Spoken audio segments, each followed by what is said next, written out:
InfoExpresso geriausių lietuviškų kompanijų rinkimai 2012 tai jau gražia tradicija tampanti idėja įvertinti ir apdovanoti geriausias lietuviškas kompanijas, veikiančias Anglijoje.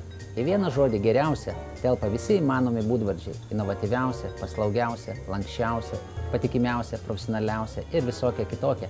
Šiuose rinkimuose komisijos dalia tenka InfoExpresso skaitytojams, kurie gali išreikšti savo padėką ir simpatijas labiausiai jų nuomonę nusipelniusioms kompanijoms. O į nominaciją pretenduojančios įmonės turi progą ne tik susikauti su konkurentais neutralioje aplinkoje, bet ir užsikabinti medalį, kaip sunkaus, bet produktyvaus darbo simbolį. InfoExpresso komandos vardu dėkoju entuziastingai balsavusiems skaitytojams, sveikinu visus nugalėtojus ir tikiuosi, kad kiekvienais metais nominantų ir nugalėtojų skaičius tik augs.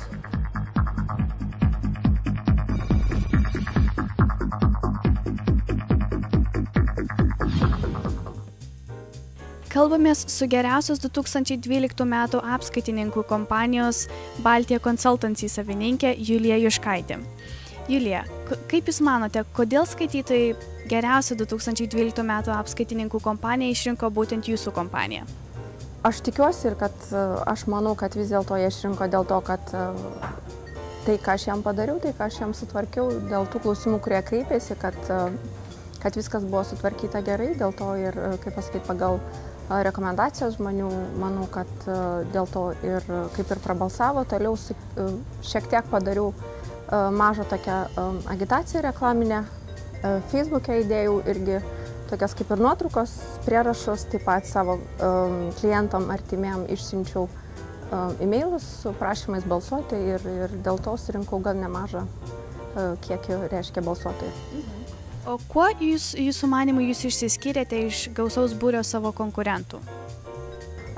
Tuom, ta prasme, darbą atlieku gerai ir galiu pasakyti tai, kad dirbu viena kompanija ir apie klientą žinau viską nuo A iki Z ir, ta prasme, nėra kažkokių problemų.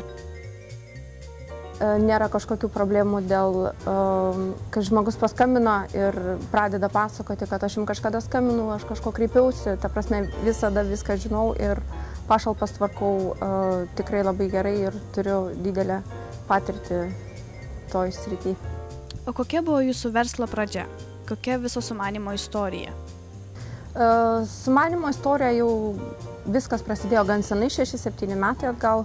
Sugalvojau, kad norėčiau studijuoti, pradėjau viską nuo studijų, pabaigiau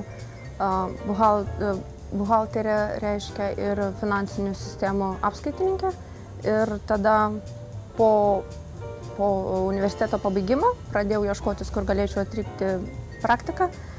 Netgi savo, reiškia, artimiam draugam nieko nesakius, radau skelbimą, išsiunčiau CV, gavau pakvietimą, tada jau visiems pranešiau, kad kaip ir vykstu į pokalbį ir gavau darbą. Tam darbę pradirbau, tai yra gan žinoma dabar vieno iš konkurentų jų mano, kaip ir skaitosi. Pradirbau ten, išmokau viską, ko man reikėjo ir tada atsidariau kompaniją. Pradėjau kompaniją nuo 3 klientų ir viskas taip ir prasidėjo. O kodėl pasirinkote būtent tokią verslo kryptį?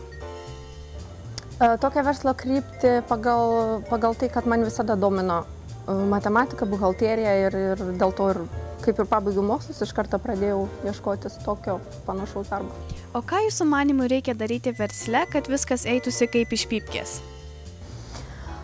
Visų pirma, žiūrėti tai, ko reikia klientui, nepamiršti tos žmogiškos pusės ir, kaip sakau, jeigu ir žiūrint kilimo karjeros ar žiūrint į konkurentų pusę, niekada, kaip pasakyti gražiai, nelipti žmogui per galvą, nebūti tokiam jau, kaip pasakyti, labai norinčio kažką pakeisti, visada žiūrėti į klientų pusę pirmą. O kaip Jūs galvojate, ar versle, kaip kare ir meilėje, galima viskas? Priklausomai nuo situacijos, sakyčiau, žiūrint vėlgi į klientų pusę, daryti viską, kas įmanoma, bet irgi atsižvelgiant į kitų žmonių, į bendradarbių, netgi ir į konkurentus visada turi atsižvelgti. Tai kad kartais galim sakyti, kad turi būti pirmas, bet turi irgi atsižvelgti į kitus. O kas biznyje svarbiau – idėja ar pinigai? Idėja tai tikrai nebuvo pirma, nes tokių kompanijų kaip mano jų yra daug, bet jeigu žiūrint į pinigų pusę, nepasakyčiau, kad, kaip ir sakiau anksčiau, kad dirbau firmoje, dabar kaip ir konkurentų firmoje, anksčiau pradėjau dirbti. Ir galiu pasakyti, jeigu klientai eina vienas po kito, o formos guli 2 mėnesius ir jos nėra peržiūrimas, yra peržiūrimas tik tada, kai tau klientas paskambina ir pradeda klausti, kur mano pašalpos, tai nemanau, kad tai yra geras biznis. Dažnai sakoma, kad versle beveik kaip loterijoje, niekada nežinai, kas tavęs laukia, tiesa? Kokie yra jūsų didžiausi laimėjimai ir skaudžiausi pralaimėjimai? Pralaimėjimų nėra tokių kaip pralaimėjimų, yra gal nusivylimai. Nusivylimai yra iš klientų pusės, bet tai irgi, kaip ir galim pasakyti, viena iš mano klaidų yra didelis pasitikėjimas žmonėm. Ir kartais norisi klientui padėti čia ir dabar. Ir kai tai padarai, kartais nusivili, nes paprasčiausiai tokie nusivylimai pas mus skaitosi kaip skolininkai. Ir tokių skolininkų, manau, visur jų yra labai daug. Toliau laimėjimai didžiausi. Vieni iš didžiausių laimėjimų tai yra, kai, jeigu šnekant apie pašalpas, būna didžiuliai pašalpų patikrinimai, vadinasi, reiškia compliance, kai ateina didžiulės patikros. Ir vienu iš tokių patikrų, kai, reiškia, sutvarkai visus žmonėm dokumentus, rodai tai, ką jau prašo, 2 moteriškės, reiškia, nuo 2 metų, 2 metus atbulinė data, viena gavo 14 000 išmokų, kita 15 000. Tai va, 2 tokios pagrindinės laimėjimai, galim sakyti. Ar turite kažkokių asmeninių įsitikinimų, kuriais vadovaujatės plėtodama savo verslą? Asmeninių įsitikinimų. Gal sakyčiau, kaip pasakyti, geriau daryti kokybiškai negu kaip pasakyti, kad jame labai daug klientų ir bandai, kaip ir anksčiau minėjau, kad kaip konkurentai klientus priimi vienos po kito ir tos formos guli, jau geriau daryti viską kokybiškai, bet iš karto ir dabar. Na ir kokie jūsų artimiausi ateities planai? Artimiausi ateities planai tai yra plėtra, dabar ieškome įmonės apskaitininko, kuri dirba su kompanijom. Sveikinu Jūs laimėjus šį apdovanojimą ir tikiuosi Jūs pamatyti šiame renginyje kitais metais taip pat. Ačiū už pokalbį. Ačiū labai.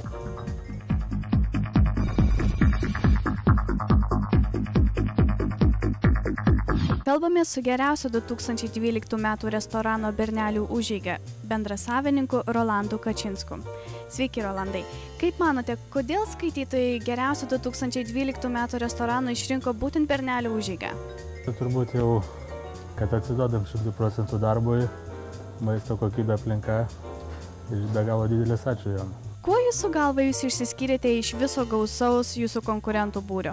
Apie tai net negalvojom. Turim savo planus, turim savo darbą, siekius dirbam, likom įvertinti. Kalbant apie jūsų verslo pradžią, kokia jinai buvo, kokia viso sumanimo istorija? Oi, tai čia buvo labai jau senai iš tikrųjų, nes tokio kaip Bernelių užeigos Londone tikrai trūko, ką ir dabar rodo. Žmonių srautai ir tai ne pabaiga dar. O prieš kiek laiko jūs įsikūrėte? Sausio mėnesį, metų nėra dar. Kodėl pasirinkote būtent šią verslo kryptį? Būtent restoraną? Todėl, kad jau vaikystėje svajodavau per restoranų tinklą ir man atrodo pradėjau padaryti ir svajonė pildoma. Ką jūsų galva reikia daryti, kad versle viskas eitųsi kaip iš pypkės? Turbūt iš pypkės niekur niekad neinas. Dirbti, stengtis, ne apie save galvoti, apie darbuotojus, kurie dirba pas tave ir apie žmonės, kurie ateina. O ar versle kaip kare ir meilėje galima viskas? Nemanau, kad kare ir meilėje galima viskas. To labiau versle, man atrodo. Vadinasi, turite kažkokių asmeninių įsitikinimų, kuriais vadovaujatės plėtodama savo verslą? Jeigu kas liečia restoranai, tai aišku, kad netaupyti ant produktų, imti geriausias prekes, kokybišką mėsą ir taip toliau, tada va, skonis, patiekalai, viskas atsiliepia tai. O kaip verslininkas, ar turite kažkokių prietarų, kurių laikotės? Kad nelabai prietarais, nei tikiu, nei turiu. Kaip Jūs galvojate, kas biznyje svarbiau – idėja ar pinigai? Nei be vieno, nei be kito, neįmanoma apsieiti, man atrodo. Jeigu turi gerą idėją, neturi pinigų, gali susiorganizuoti kažkaip vis tiek. Turi pinigų, neturi idėjos, tai irgi nieko gero. Dažnai sakoma, kad versle beveik kaip loterijoje. Niekada nežinai, kas tavęs laukia, tiesa? Kokie jūsų didžiausi laimėjimai ir kokie skaudžiausi pralaimėjimai? Nu, loterijoje, man atrodo, nuo tavęs nieko nepriklauso. Arba laimėsi, arba praloši. Versle tai pusė darbo nuo tavęs priklauso. Ar tu laimėsi, ar praloši. Laimėjimai tai, nu dabar, turbūt pirmas toks didesnis kažkas. Pralaimėjimų kol kas kaip ir neturim. Ir kokie jūsų artimiausi ateities planai? Nestovėti vietoje į priekį ir dabar patalpų ieškom, žiūrinėjom ir pizzerijas dar galvojam atidaryti tinklą ir dar kelis restoranus Londone. Labai sveikinu Jūs laimėjus šį apdovanojimą ir tikiuosi pamatyti Jūs šiuose apdovanojimuose kitais metais. Dėkui Jums. Dėkuoju už pokalbį.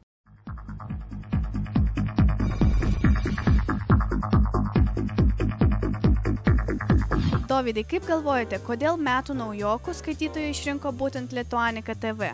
Na, manau dėl to, kad tai akivaizdu, ta prasme, naujas projektas, kažkas naujo, kažkas skirtingo, didelio, pavadinkim tai, gal tokia būtų priežastis. Kuo Jūsų galva Jūs išsiskyrėte iš viso gausaus Jūsų konkurentų būrio? Manau, galbūt dėl to, kad tai yra kažkas unikalaus, kažkas naujo, kažkas kitokio, gal tai ir lėmė mūsų pergalę, pavadinkime. O kokia buvo Jūsų verslo pradžia? Pačių šeimininkų, pačių savininkų. Pati idėja kilo vėlgi, kaip ir visi kiti bandytojai kurti tokio pobūdžio verslą, tokio pobūdžio sritį. Įkūrėme mažą kažkokią tai kompaniją, įkūrėme idėją, viskas prasidėjo žinoma nuo idėjos ir tiesiog ieškojome sponsorių, kurie mums padėtų šitą idėją įgyvendinti. Na ir atradome mes tokią kompaniją, kuri ir yra dabar mūsų variklis, mūsų pagrindiniai pagalbininkai, tai yra KTV Media kabelinė televizija, kuri yra įkurta irgi čia, Anglijoje. Mūsų kanalas yra transliuojamas jų kabelinėje televizijoje. Kaip galvoji, ką reikia daryti, kad versle viskas eitųsi kaip iš pypkės? Pastangų daug įdėti tikriausiai. Daug pastangų, daug idėjų, daug pažįstamų, jeigu nėra ieškoti ir daug rėmėjų ir bandyti, kabintis. O ar versle kaip kariai ir meilėje galima viskas? Tikriausiai taip. Verslas yra, sakykime, žaidimas, kurį kartais reikia žaisti ir nesąžiningai. Ir tokiu atveju tiesiog bandyti įsikabinti, įsitvirtinti rinkoje. O kodėl Jūs pasirinkote būtent tokią verslo kryptį? Nes tai yra spraga. Tokio dalyko, kaip jau anksčiau minėjau, dar nėra. Ir tai yra spraga, tai yra traukinys, kuris ką tik pradės važiuoti ir jį reikia tiesiog iššokti ir įsitvirtinti. Turbūt žinote, kad dažnai sakoma, kad versle beveik kaip loterijoje. Nežinai, kas tavęs laukia, tiesa? Kokios didžiausios Jūsų pergalės ir skaudžiausi pralaimėjimai? Na, didžiausia pergalė tikriausiai yra vien ta, kad mes jau pradėjome transliuoti save, prasme, prasidėjo nuo idėjas ir jau mumis galima žiūrėti ir realioj televizijoje, taip pat internetu ir jau projektai po truputį įgyvendinami. Tai čia būtų didžiausias laimėjimas, nuo pralaimėjimų dar nėra, dar esame pakankamai jauni. O kaip galvojate, biznėje svarbiau idėja ar pinigai? Mūsų atveju tai yra idėja. Visų pirma yra idėja ir, žinoma, su pinigų pagalba turi būti įgyvendinta, nes negali turėti kaip ir tokios idėjas ir, sakykime, tokias galimybės, kaip turime mes dabar, tai yra viskas, žinoma, ir pinigų pagalba. Tai mano nuomonė, idėja yra pagrindinis dalykas, o po to jau, žinoma, seka pinigai, jau sukūręs idėją, tu ieškai jau nuo ko, kas tave parems ir kaip įgyvendinti savo idėjas. O kokiais asmeniniais įsitikinimais vadovaujatės plėtodami savo verslą? Tiesiog vėlgi viskas yra pagrįsta vizija, pasakykime taip, tokie ir įsitikinimai. O kokie artimiausi Jūsų planai? Augti, galbūt išeiti ir į Lietuvos kabelinės televizijas, sakykime, kad žmonės gyvenantis Lietuvoje galėtų taip pat mumis žiūrėti. Tiesiog augti ir tapti labai dideliu žinomų televizijos kanalu. Sveikinu Jūs tapus metų naujokų ir tikiuosi, kad kitais metais mes Jūs išvysime kažkokio kitoj nominacijai. Ačiū Jums.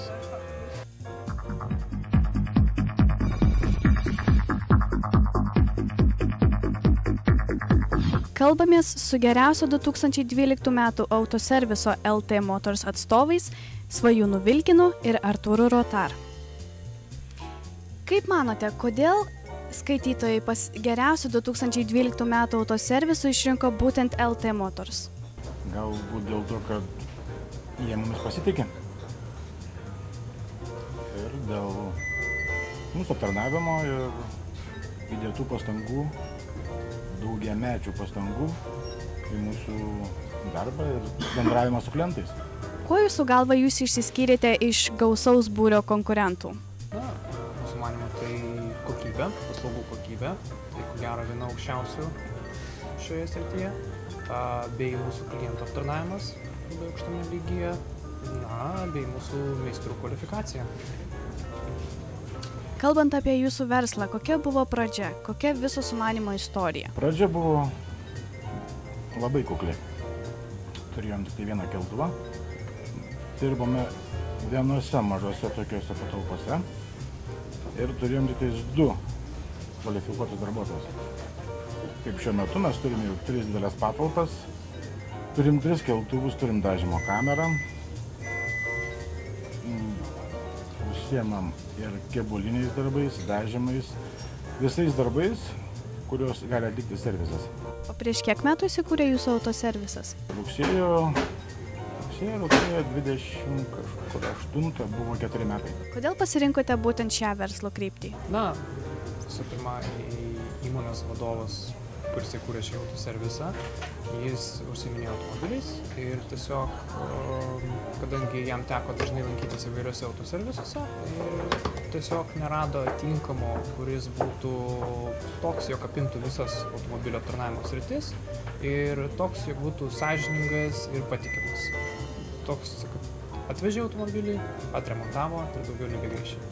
Tai todėl mintis buvo tokia, kad įkurti reikėjo pačiam kažką tai tokio, kas būtų unikalu.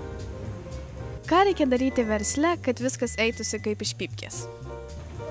Gal nuo tokių pagrindų pradėti kad pirmą turėti kvalifikuotus darbuotojus ir gal, kad būtų visą laiką sukurtas planas toks, kad jeigu jis nepavyktų, turėtum atsarginį planą. Ar Jūs sutinkate su tuo? Be abejo, sutinku su kolega. Dar galėčiau pridurti, jog visada laikytis organizatumo ir tvarkos. O ar versle, kaip kare ir meilėje, galima viskas? Na, yra tam tikri reikalavimai ir nuostatai. Na, jei būsi nesąžiningas, kaip yra kai kurie autoservisai klientų atžvilgių, tai be abejo tie klientai labai greitai tai supras ir daugiau pas tave nusirodys. Todėl reikia būti visada sąžiningam ir be abejo stengtis visada įtikti klientui, nes klientas yra teisus. Kaip Jūs galvojate, kas biznyje svarbiau, idėja ar pinigai?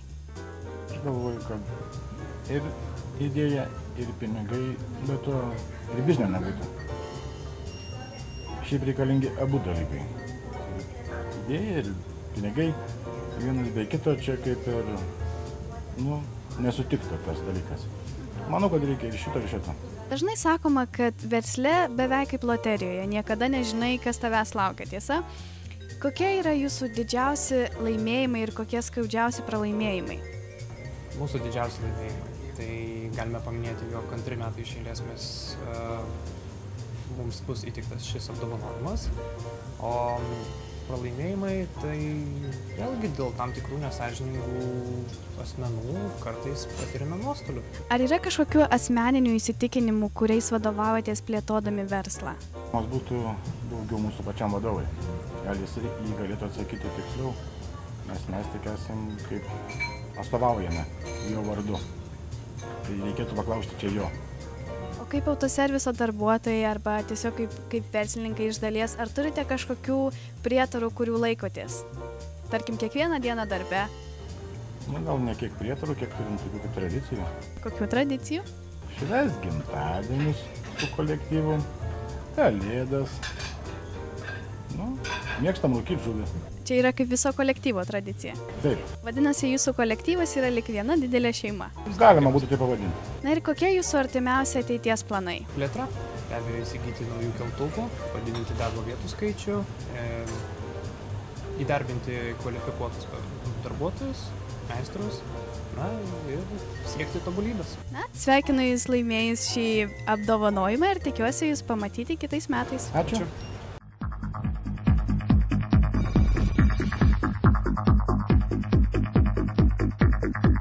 Kalbame su geriausio 2012 metų grožio salono House of Beauty grožio namai atstovė Eglė Simonaitytė.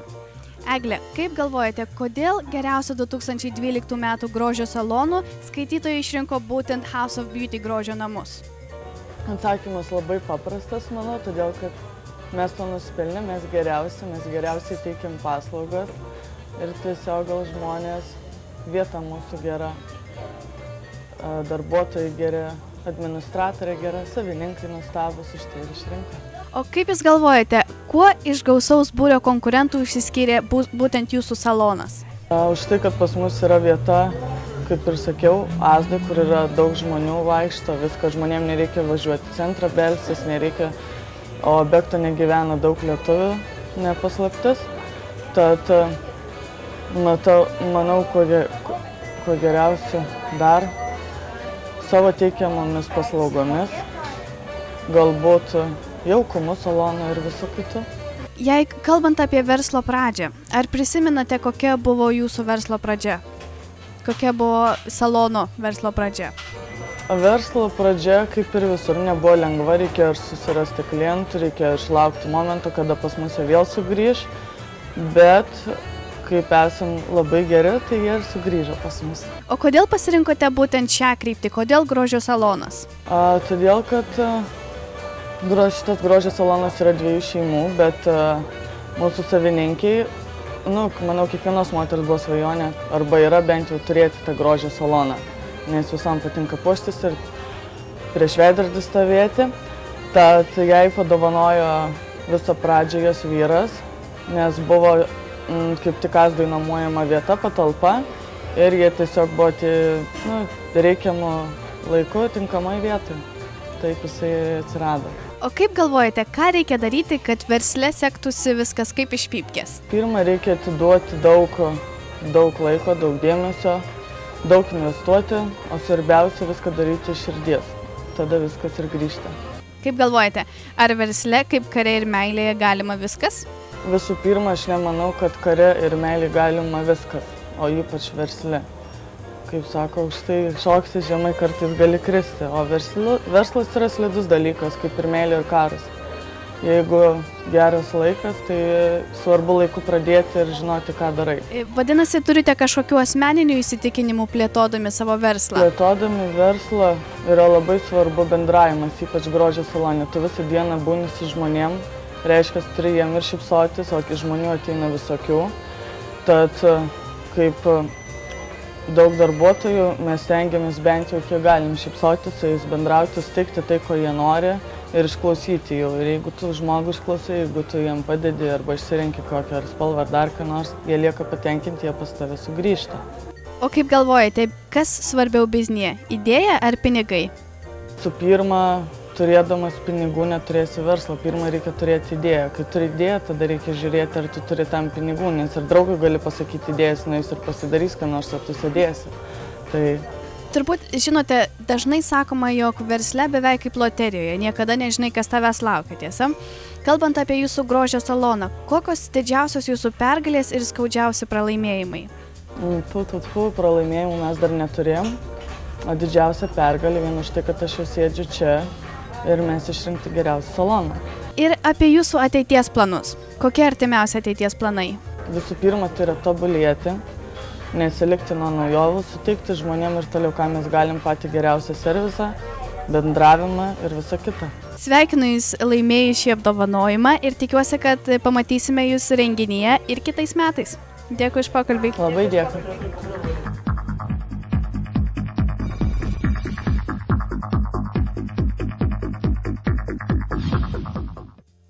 Kalbame su Tomu Brazinsku, fotografu, mokytoju, dar kitaip žinomu kaip Brazi fotostudija įkūrėjų. Labą dieną. Kaip manote, kodėl geriausių 2012 metų fotografų skaitytojai išrinko būtent jūs? Aš manau, kad žmonės matė, ką aš dariau šiais metais, matė, kaip tobulėjau, matė mano projektus, kai kuriems pavyko juose sudalyvauti ir žmonės liko patenkinti, nustebinti, todėl manau, kad įvertino būtent mane. Kuo jūsų nuomonė išsiskiriat iš gausaus savo konkurentų būrio? Aš įdedu labai daug darbo kiekvieną fotosesiją. Man yra be galo svarbus pasiruošimas. Būna net kartais, kad mes visa komanda keliaujame pas klientus su didžiuliomis tašėmis, prisikrovę įvairiausių rekvizitų ir mums kiekviena fotosesija tarsi asmeninis projektas ir asmeninis iššūkis. Todėl, manau, mes ir esame įvertinti. Kaip minėjau, dar kitaip esate žinomas kaip Brazi fotostudija. Taigi, kur buvo jūsų visa verslo pradžia, sumanymas, galbūt idėja? Viskas prasidėjo mokyklos laikais, kai teko pačiupinėti ir prisiliesti prie fotografijos. Vėliau viskas sukosi ratu, kartais grįžtant prie fotografijos, kartais paliekant, bandant kitus dalykus. Ir labai sunku pasakyti, kada tas yra tas toks tikrasis startas. Sakyčiau, kad žiūrint porą metų atgal, kai man teko padirbėti visą vasarą Kretoje, kai aš turėdavau 2-3 fotosesijas per dieną, ir kartais tekdavo fotografuoti esant 35-40 laipsnių karščiui, kai beveik krisdavai ant žemės nuo galvos svaigulio. Tuo momentu fotografija neatstūmė manęs. Tiesiog aš supratau, kad darydamas tai visą dieną aš jaučiu malonumą ir dar noriu daryti tai toliau. Tai sakyčiau, kad tai buvo tokia pradžia viso šito reikalo. O vėliau viskas judėjo į priekį ir į priekį. O sakė dabar, kad nuo mokyklos laikų jau užsiemate fotografiją. O sakykit, kodėl būtent fotografija? Sunku tai pasakyti, kodėl būtent taip. Dėl to, kad tai yra toks dalykas, kuris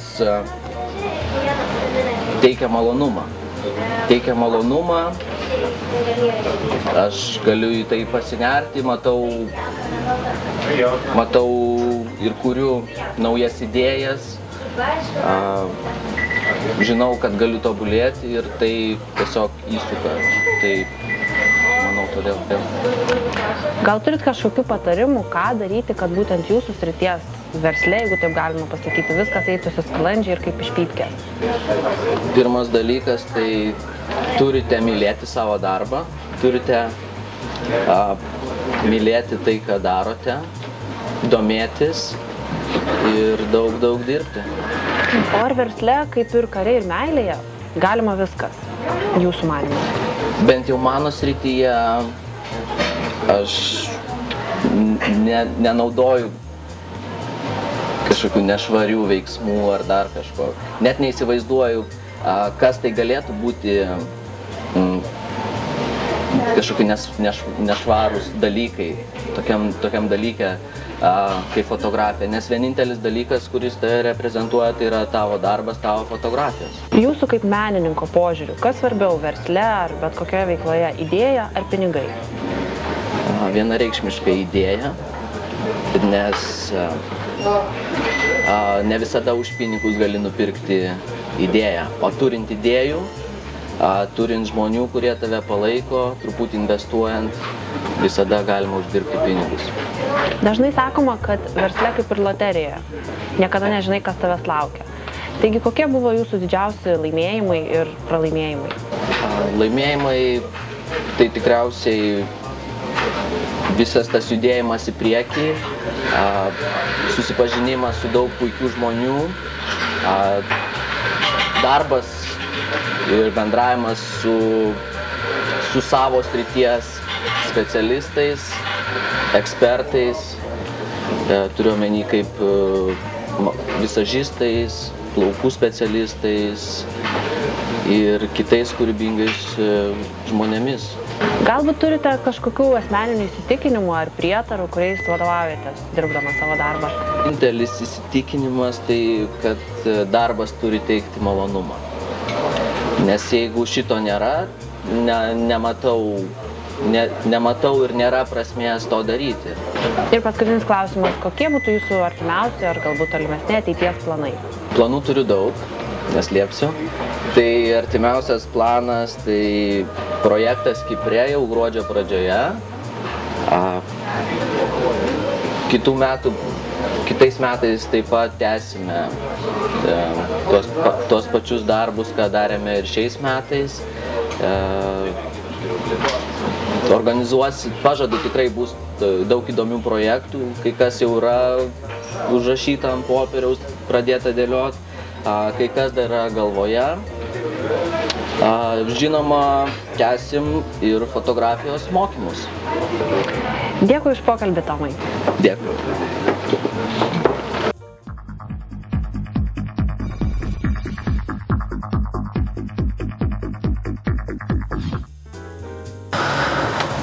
Kalbame su Tomu Šerniumi, Ministry of Printing vadovu. Labą dieną. Sveiki. Kaip manote, kodėl skaitytojai geriausia 2012 metų grafikos ir dizaino kompanija išrinko būtent jūsų kompaniją? Reikėtų paklausti geriausia pačių skaitytojų, bet manau, kad dėl to, nes mes labai daug ir sunkiai dirbam ir jeigu balsavo mūsų klientai, tai turėtume priimti kaip mūsų įvertinimą. Kuo jūsų nuomonė išsiskiriate iš kitų konkurentų? Manau, kad esam labai lankstus ir savo klientam visą laiką siūlom optimaliausius sprendimus. Tai kaip būtų kainos ir kokybės santykis. Ir dėl konkurentų tai jų niekados neišvengsi tiesiog. Tai yra kaip į naudą, nes turi būti pasitempęs, turi būti toksai greitesnis ir kažką geriau pasiūlyti. Kokia buvo jūsų verslo pradžia? Verslo pradžia buvo labai sunki prieš 3 metus. Tai pradėjom nuo nulio, nieko neturėjom. Pradėjau vienas ir taip po truputį. Įsikėlėm į pirmą savo patalpas, tai buvo sena bažnyčia, buvo pigi nuoma. Tai va tenai pradėjom gaminti, spausdinti ir atsirado pirmi klientai. Buvo sunku įsitvirtinti, nes kai esi naujas, visi prašo, kad kažką parodytum, ką esi daręs. Mes Anglijoje nieko dar nebuvom įgyvendinę. Tai taip sunkiai, bet... Kiek metų jūs jau dirbate?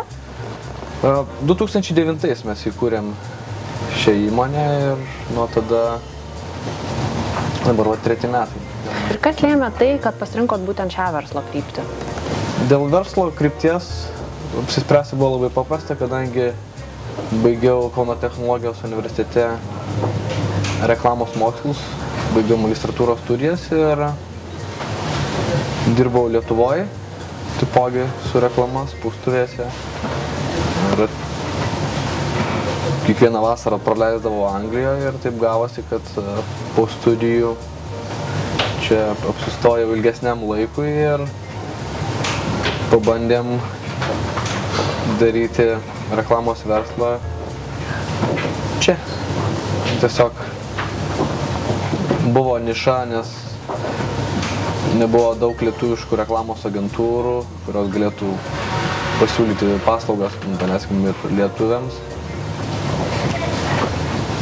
Ir turėjau patirtį, taipogi turėjau ambicijas turėti savo verslą.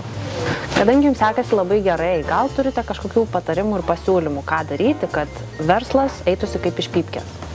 Kaip iš pypkės niekados, jisai neina, turi būti apsišarvavęs kantrybę, reikia daug ir nuosekliai dirbti. Ir turėti planą, aišku, tendencijas į kur nori, ko nori, reikia turėti žinių be abejo, nes be žinių nieko nebus. Ir darbas, aišku, turi būti visą laiką pasiruošę dirbti. Kai dirbi savo, turi priimti, kad kartais reikės aukoti savo asmeninį gyvenimą, gal kažkokio savaitgalio neturėti, ar su draugais mažiau pabūti. Tai pradžioje tenka nemažai paaukoti. Sakykit jūsų manymu, ar versle kaip kare ir meilėje galima viskas? Nu, kare ir meilėje nežinau, bet versle be abejo mes turim savo verslo etiką ir jos reikia laikytis. Tai kare ir meilė gal truputį yra daugiau galima negu versle. O kas svarbiau jūsų nuomonė, idėja ar pinigai, kai pradedate verslą? Manau, pirmoje vietoje turėtų būti idėja. Ir kaip turi idėją, tą idėją galima tiesiog pradėti įgyvendinti ir be pinigų ruošti. Bet kad ją įgyvendinti taipogi yra reikalinga finansinė parama. Tai turi būti kombinacija, bet aš manau, kad svarbiau yra idėja, nes be idėjos nieko nebūtų. Dažnai sakoma, jog versle kaip loterijoje, niekada nežinai, kas tavęs laukia. Taigi gal galite papasakoti, kokie jūsų didžiausi laimėjimai ir pralaimėjimai? Laimėjimu aš laikau kiekvieno projekto įgyvendinimą. Tai yra kažkokia mažytė pergalė. Ar mes kažką pagaminom savo klientui, kažką padarėm, kažkokią paslaugą atlikom. Tai yra ir klientas, jeigu yra patenkintas, jau kaip yra mūsų laimėjimas. Ir iš tų visų laimėjimų yra sukuriama pridėtinė vertė, klientai yra patenkinti, jie rekomenduoja vieni kitiems mus. Tai pralaimėjimai, tai aš nežinau, kas yra pralaimėjimai. Klaidos gal mūsų yra pralaimėjimai, bet mes iš savo klaidų mokomės. Kaip sako, nereikia iš savo klaidų mokytis, reikia iš svetimų klaidų mokytis. Tai mes stengiamės mokytis iš svetimų klaidų ir jų nedaryti. Galbūt turit kažkokių asmeninių įsitikinimų ar prietarų, kuriais vadovaujatės savo versle? Su savo klientais turi būti atviras ir sąžiningas. Čia yra svarbiausia. Kad klientai žinotų, kas vyksta, kaip vyksta, kokie procesai, jisai turi žinoti, kaip tai yra padaroma, kad jisai gaus geriausią paslaugą ar geriausią produktą, kad gautų iš mūsų visus patarimus. Kad jisai yra mūsų klientas ir mes norim, kad jisai būtų patenkintas ir jisai dar atvestų dar 100 naujų savo draugų, mums naujų klientų. Paskutinis klausimas, kokie jūsų ateities planai? Ateities planai, tai be abejo, tikriausiai kaip ir visų kitų įmonių, yra plėtra. Mes plėtros nedarom, kaip sakyt, betodariškos, yra viskas pamatuota ir artimiausiu metu tai yra numatyta ir tai vyksta nuolatos. Ar planuojat plėstis kažkur kitur, už Anglijos ribų? Tai už Anglijos ribų, kaip sakyt, mes yra atveju, kai mes kuriam dizainą ir sukuriam produktą čia ir siunčiam, sakykime, į Lietuvą. Tai... Dėkui už pokalbį jums. Ačiū jums.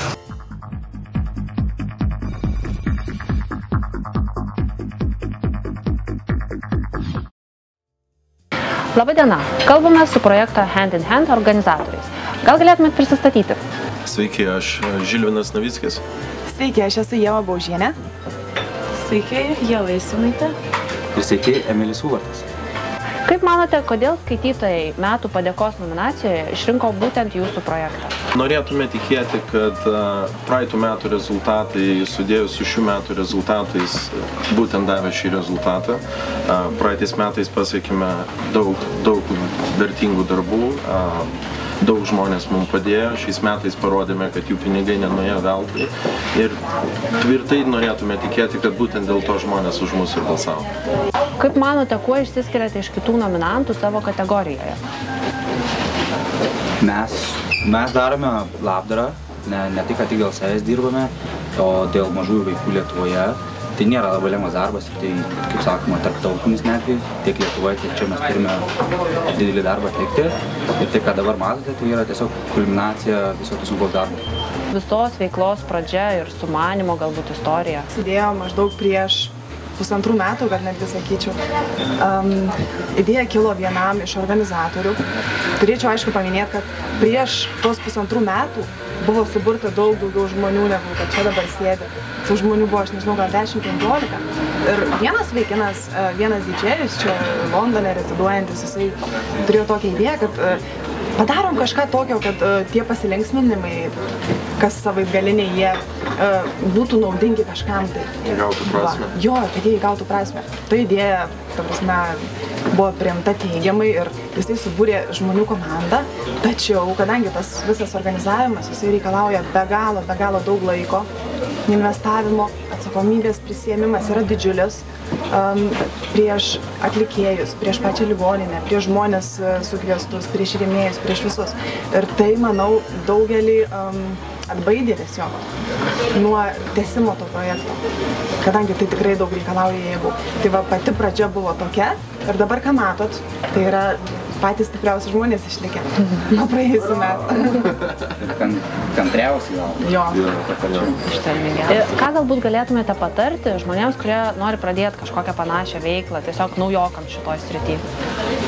Norėčiau tiesiog gal patarti, norėčiau pasakyti pradžiai, kad tai nėra labai lengvas darbas ir labai atima daug laiko. Ir toks patarimas būtų gal nepradėti iškart labai nuo didelių renginių. Mes jau pradėdami daryti šitą renginį tiesiog gal turėjom labai daug patirties kitų renginių organizavime. Ir iš tikrųjų šiemet tikimės suburti netgi 1500 žmonių.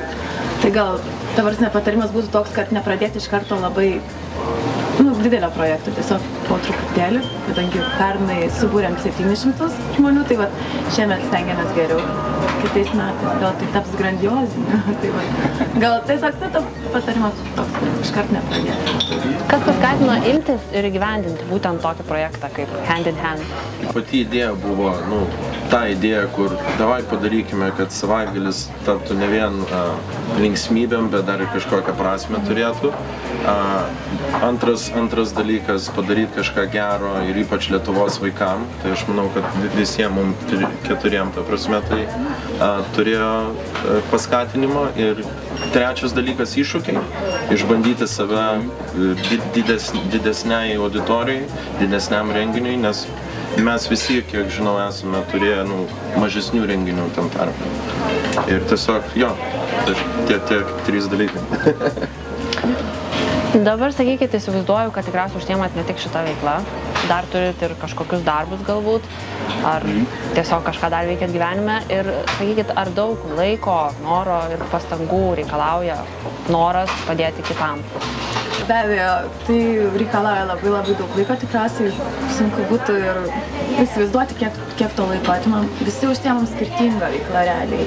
Bet gal tas ir yra pliusas iš tikrųjų daugiau negu minusas, todėl, kad galime į projektą atnešti kažko, ta prasme tai, ką jau turim, kurioje turim patirties. Pavyzdžiui, Ieva dirba reklamos srityje, gal gali iš tos pusės daugiau prisidėti prie projekto, aš daugiau meniniai srityje.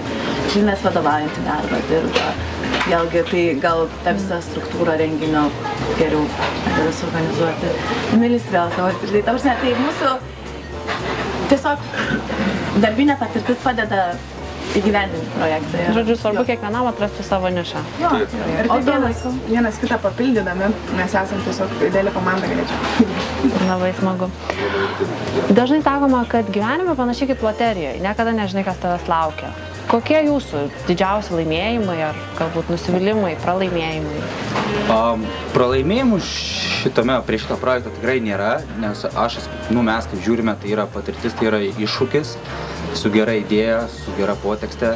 Ir kiekvienais metais, kiek jau 2 metai yra, mes vis mokomės ir bandom padėti ir stengiamės. Ir matome, kad žmonės į tai reaguoja, kad jie atkreipia dėmesio. Tai, kai pernai buvo rėmėjų, vien žiūrint iš rėmėjų pusės, visi labai skeptiškai žiūrėjo, nes mes tą pačią pirmą platformą, patį pirmą renginį statėme.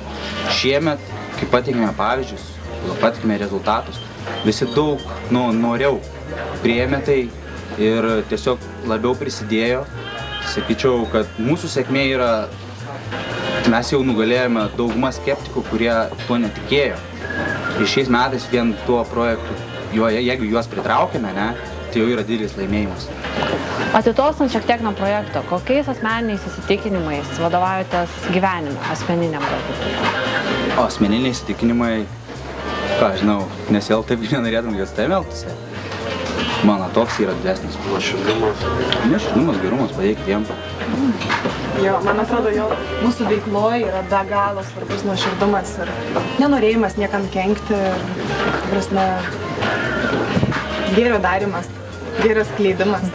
Bandom iškviesti kuo daugiau žmonių kiekvienais metais to gėrio. Paskutinis klausimas pabaigai, kokie jūsų artimiausi ateities planai? Pasibaigus šitam renginiui, jisai dabar vyks rytoj, pasibaigus šitam renginiui nėra taip, kad viskas ir užsibaigia, visi darbai. Tai artimiausi darbai bus pasibaigus renginiui, pradėti realizuoti surinktus pinigėlius, jau pradėti atnaujinti palatas, planuoti visus šitos dalykus. Šitie darbai irgi užsitęs, galima sakyti, jau iki kitų metų renginio. Tai viskas ir vyksta ištisus metus. Tais etapais tokiais. Kaip pavyzdys, praeitų metų rezultatus iki galo įgyvendinam, tik tai baigiantis šių metų rugsėjį. Tai yra tikrai ištisas metų darbas, tiesiog galbūt tas stresas šiek tiek sumažėja, bet darbas vyksta pastoviai. Ir tiesiog gal žmonės nebemato to, ką jūs darot po to renginiui pasibaigus, ar ne? Tikrai taip. Jie mato tik tai, mato, kas pačiam renginy vyko, ir paskui mato rezultatus, kas buvo už tai padaryta, o kas vyksta tuo metu ir kiek laiko į tai reikia investuoti, tai matom tik mes ir mūsų šeimos nariai. Tikrai taip. Ir jeigu galima, labai norėtumėm padėkoti iš tikrųjų visiems žmonėm, kurie tiki mumis, kurie prisideda prie šito projekto, nes mes keturi mes esam tik tai branduolys. Be kitų žmonių nieko nebūtų. O žmonių, kurie prisideda, tai yra kelios dešimtys netgi. Ta prasme, kurie mums padeda. Norėtumėm jiem padėkoti. Norėtumėm padėkoti visiems rėmėjams, atlikėjams taip pat. Ir, nežinau, visiems ateinantiems žmonėms į renginį. Netgi ir tiems, kurie mus ir kritikuoja, nes jie skatina mus dar labiau stengtis ir padaryti, kad būtų dar geriau. Tiesiog fainai. Ačiū. Ačiū visiems ir ačiū visiems balsavusiems. Dėkui. Už pokalbį labai. Ačiū.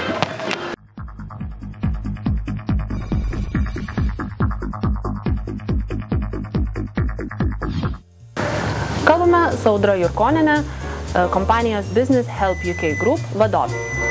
Kaip manote, kodėl skaitytojai geriausia finansų konsultantė 2012 metais išrinko būtent jūs? Už tai esame be galo dėkingi mūsų lojaliems klientams, kurie vertindami mūsų atliekamus darbus atidavė savo balsus už Business Help UK Group. O jūsų nuomonė išsiskiriate iš gausaus savo konkurentų būrio? Visų pirma, turim pripažinti, kad mes nejaučiame, jog turėtume daug konkurentų, kalbant apie lietuvių rinką.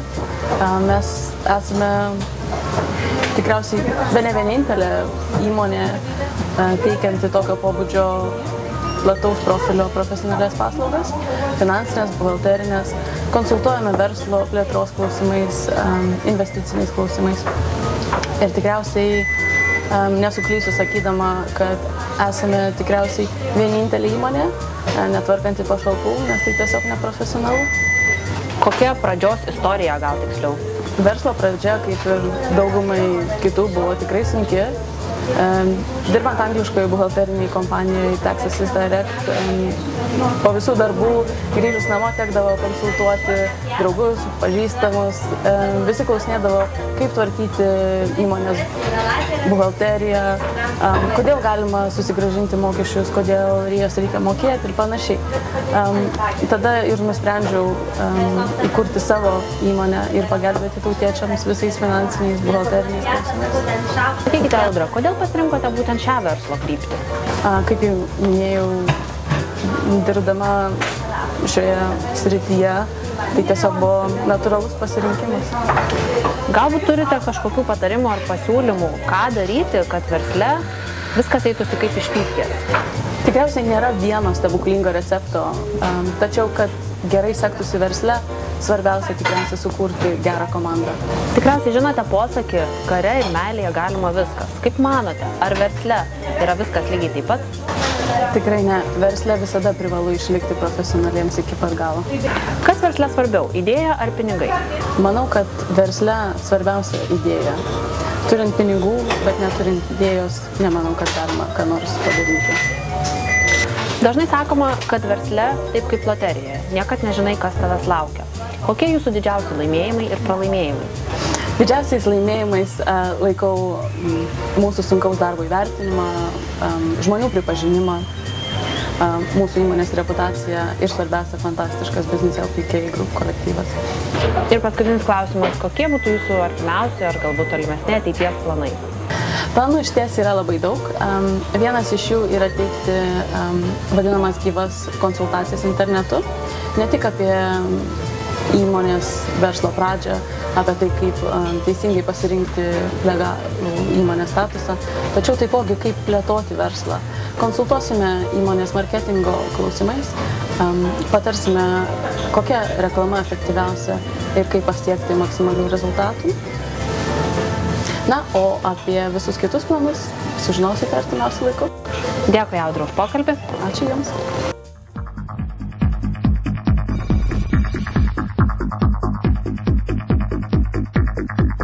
Labadiena.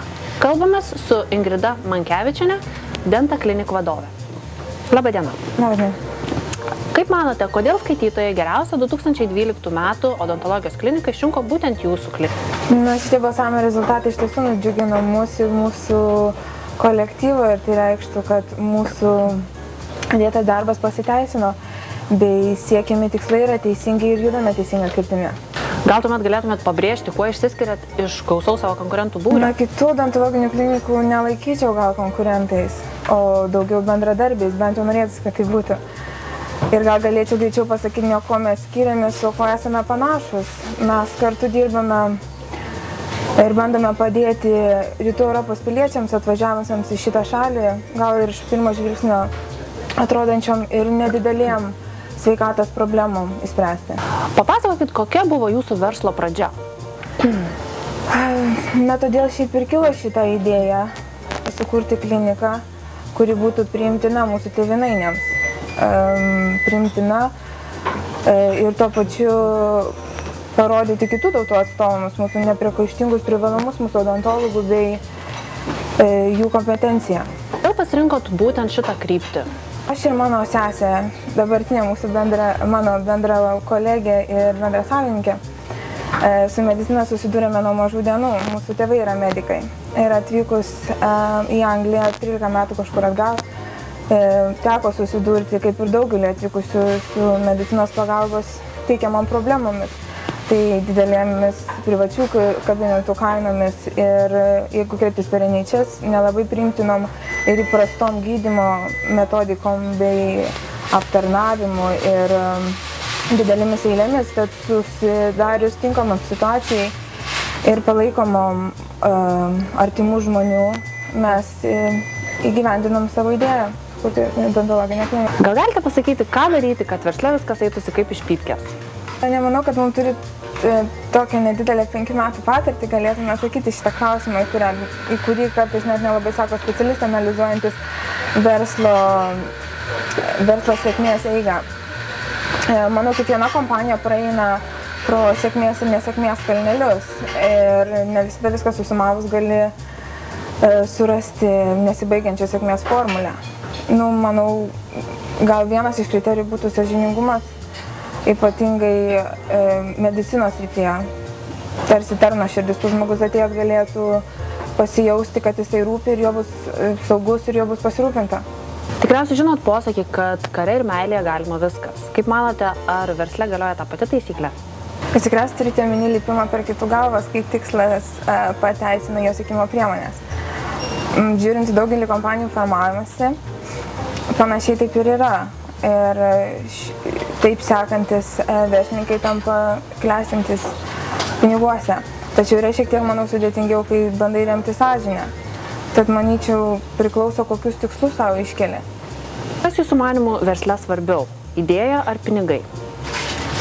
Manau, svarbi ir idėja, kurios to siekė, tačiau, kad jos pasiekti visą laiką reikalingi pinigai. Tai, kaip minėjau, nemanau, kad turėtų pastarosios užgožti pinigai. Aišku, labai priklauso, kokia ta idėja, jeigu jinai ir nėra pinigai. Dažnai sakoma, kad versle kaip loterija, niekada nežinai, kas tavęs laukia. Galbūt galėtumėte papasakoti didžiausius savo laimėjimus ir pralaimėjimus? Nu, aš nepavadinčiau gal verslo loterija. Taip, verslas mėgsta, jam skiriama nepriekaištinga ir didelį kiekį laiko, planus, idėjas, rizikas. Nuo daugelio dalykų nesi apsaugotas, kaip nuo krizių, mirčių, lygų. Ir ne visada gali suplanuoti visko minutė iki minutės, ypatingai šitoje srityje, kuri yra susijęs su žmogaus sveikata. Mūsų klinika yra nedidelė ir mūsų pagrindinis tikslas yra kiek galima daugiau patenkinti mūsų pacientų lūkesčius. Ir manyčiau, gal vienas iš nesėkmingiausių laikotarpių būtų, kai darbuotojo tikslai yra skiriasi nuo mūsų, tuo tarpu tikslai turime pinigai ir tuo tarpu kyla konfliktai tarpusavio, būna konfliktinės situacijos ir su pacientu, nes kartu yra paminimas dėl šitų tam tikrų tikslų ir sąžiningumas ir nuolankumas, kitoks požiūris atsiranda.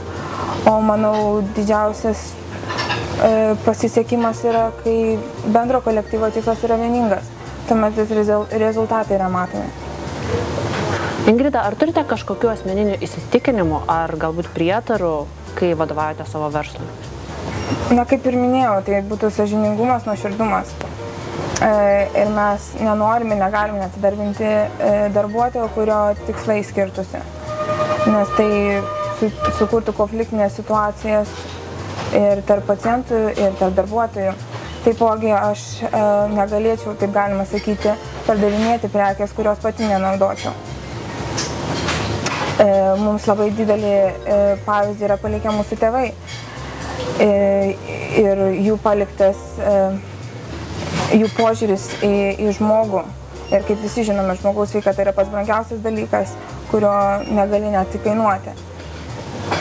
Ir kiek mes matėme, kiek jie skiria laiko, dėmesio, supratingumo savo pacientams, tai mes norėtume ir toliau tęsti. Ir manau, kaip ir kiekvienam versle, svarbiausia nepamiršti pasilikti dorų žmogum. Ir paskutinis klausimas, kokie būtų jūsų artimiausi ar galbūt tolimesni ateities planai? Mes stengiamės įdiegti vis naujesnės technologijas, kurios padėtų mūsų personalo darbui, padėtų greitesnę diagnozę ir būtų dar kokybiškesnės medžiagos pacientams. Taipogi ieškome kvalifikuotų skirtingo profilio specialistų, kurių tikslai sutaptų su mūsų. Dėkui, Ingrida, už pokalbį. Ačiū.